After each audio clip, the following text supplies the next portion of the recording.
Chapter 1. Unexpected Rebirth, SSS-Level Talent. Dark clouds gathered, casting a gray and oppressive gloom over the world. John's armor was shattered, his hair matted with sticky blood, and his expression was one of exhaustion and despair. He looked at the devastated world around him, unable to hide the sorrow and hopelessness in his eyes. The people behind him were equally dejected, some were even slumped to the ground in utter despair. Is it over just like this? John swallowed hard, his brow furrowing in pain. After 7 days of continuous fighting, he had held on with his last bit of willpower. Humanity had given everything, only to end up with nothing. John couldn't accept it. Crack! A purple lightning bolt split the sky above, tearing it apart. A terrifying pressure enveloped the earth. Under the torn sky, a huge, grotesque face suddenly appeared.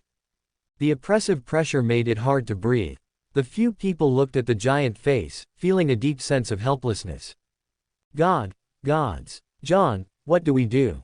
A disheveled man's voice trembled with despair as he instinctively looked to John for help. John didn't answer. He clenched his staff and stared defiantly at the huge, grotesque face. Humans. The deep voice echoed like thunder. The giant face looked down on them, its expression unreadable. I admire you. Become my slaves, and I may spare your lives. The face regarded them as insignificant ants. John and his group exchanged glances, some tempted. They had come so far, no one wanted to die. Everyone looked to John, hoping for his response. John didn't reply. He gripped his staff and slowly raised it above his head. Interesting. The giant face showed a hint of expression, a deep disdain and mockery. Human, you're the first mortal to raise a weapon against me. Even ants strive to live, I pity your choice. John shook his head. He had never expected to survive.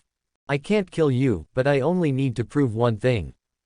Gods are not invincible. My death will awaken more people to take up arms and resist. His words were powerful, and the dull staff in his hand suddenly shone brightly. He gripped the staff tightly, his life force rapidly depleting as he forcibly cast a forbidden spell. John felt a sharp pain in his chest. Blood dripped as a blood-red blade pierced through. Stopping his spellcasting, he looked down at the blood-red blade tip, shock and anger in his eyes. My bro, it's useless. We just want to live, even like dogs. Aaron said coldly, twisting the blade in his hand, shattering John's heart. As the long blade was withdrawn, John turned around, collapsing into a pool of blood. Aaron's cruelty and the indifference of the others deeply pained John. Very good, the giant face looked at Aaron with satisfaction. Aaron knelt, overjoyed, thank you, my lord. The giant face remained cold. Let's play a game. Only one of you can live. Decide amongst yourselves. The god looked at them with amusement, seeing them as ants for his entertainment. Ha. John laughed bitterly as he lay dying, witnessing the ugliest side of humanity. Aaron was dismembered by his subordinates, and those who had sworn brotherhood turned on each other, slaughtering one another. They deserved their fate. Ding ding. The harsh ringing of the alarm echoed in the cramped rental room. John reached under his pillow for his phone and turned off the alarm. The next second, John's eyes widened, fully awake. He sat up abruptly, looking around at the familiar yet strange surroundings with a bewildered, confused gaze. This looks like his previous rental apartment. But wasn't he betrayed and killed by Aaron? Could it be? John's eyes widened as he suddenly realized something.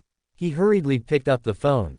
Beside him, July 7, 2025, 11:42 p.m.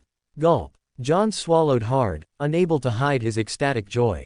Rebirth. He had actually been reborn. And it was before the launch of God's Descent.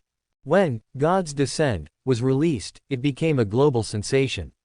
Everyone thought it was just a game. Until the game data merged with reality and the gods descended on Earth, people realized it was not a game but a real parallel world. In my previous life, I gave everything to protect Earth and humanity. Yet, this was the outcome. In this life, I will only protect those I care about. Aaron, we will meet soon. John's voice was cold, his eyes filled with murderous intent. Aaron, the president of the Wind and Cloud Guild, was in the same novice village as John and had a special encounter. But now, that encounter would be his. God's Descent would officially launch at midnight, just a few minutes left. Buzz. After a dizzying sensation, John found himself in a strange environment. The world was shrouded in gray, like the calm before a storm. A mechanical prompt echoed, "Welcome to the world of gods.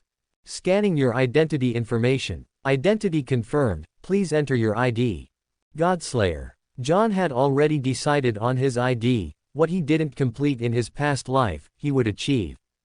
This time, ID entered successfully. Would you like to adjust your appearance? You can adjust it by up to 20%. A mirror appeared before John, reflecting his handsome face. Adjust down by 20%. John chose to reduce his appearance, as various forces would soon enter Earth, and he didn't want to be targeted. With his appearance adjusted, he looked less handsome and youthful, and more cold and murderous. Satisfied, John clicked confirm. Scanning your physical attributes, awakening talent. The prompt sounded, and John felt a current pass through his body. The initial attributes in God's Descent were related to the player's physical condition, which was a unique feature of this game. The system would awaken corresponding talents based on the player's attributes. Talents were ranked from SSS, SS, S, A, B, C, D, E, F. SSS being the highest and F the lowest. Talents of S rank and above were unique. The higher the talent, the greater the potential and the faster the growth. Awakening an S-rank talent or higher meant becoming a dominant force. In his past life, John had only awakened AB-level magical damage amplification talent. He wondered if this time would be different. John felt a sense of anticipation, vaguely sensing that his body was different from before. Finally, the system prompt sounded again. Attribute scan complete. Detected that you possess the power of reincarnation, awakening unique SSS-level talent. Plunder. Plunder, SSS-level talent, unique. Effect 1. Killing ordinary monsters has a 10% chance to plunder their attribute points. Effect 2. Killing boss-level elites can permanently gain one of their skills, talents, or special attributes. Effect 3. Killing monsters grants slaughter points. The stronger the monster, the more points. When slaughter points reach a threshold, talent effects can be enhanced or new special effects unlocked. John was ecstatic. He hadn't expected to awaken a unique SSS-level talent. Plunder, the ability to plunder attributes by killing monsters. Killing boss-level monsters and elites guaranteed the plundering of skills, talents, or special attributes. This plundered talent meant he could infinitely grow stronger through killing, a bug-like existence. In his past life, John had become a Tier 9 Grand Magus with just AB-level magical damage talent. In this life, with the plundered talent, John was confident he could reach the legendary Tier 10 profession and become a being comparable to the gods. Please choose your profession. A light screen appeared before him, showing various profession options. The world of gods had 6 main professions: warrior, knight, mage, priest, archer, and assassin. Additionally, there were many powerful hidden rare professions. However, those professions could only be obtained through encounters within the game. Mage. Just like in his past life, John chose the mage profession again. Mages were weak in the early stages but became invincible in the later stages. Profession selected successfully. Entering the world of gods after another dizzying sensation, John entered the novice village.